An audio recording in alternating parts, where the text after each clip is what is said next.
আলাইকুম। ES plumbing সেক্টরের মাধ্যম থেকে আমরা একটা ভিডিও নিয়ে আসলাম। তো এখানে আমরা ছাদের কাজ করতেছি ঝুলনার।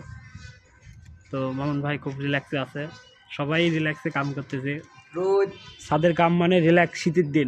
শীতের দিন যত ছাদের কাজ করা যাবে তত গাও ভালো থাকবে। জামা কাপড় ছাড়া গরম, খুব গরম। এই যে সব ভ্যাকাম লোক সব বসে বসে রয়েছে, যে একটা আর আমি তো আছেই।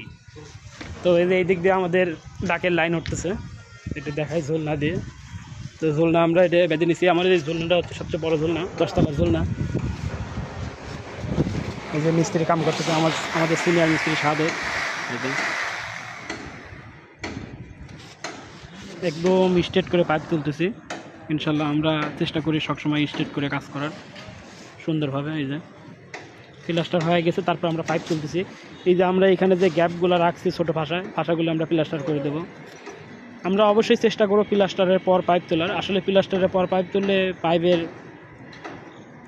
দিয়ে সাইড দিয়ে কোনো গাছ হয় না, বট গাছ হওয়ার চান্স থাকে না। এই জন্যই আমরা প্লাস্টারের পর পাইপ তুলি। কাজ একটু দেরি হয় হোক, প্লাস্টারের পর 100 করে পাইপ তুলব।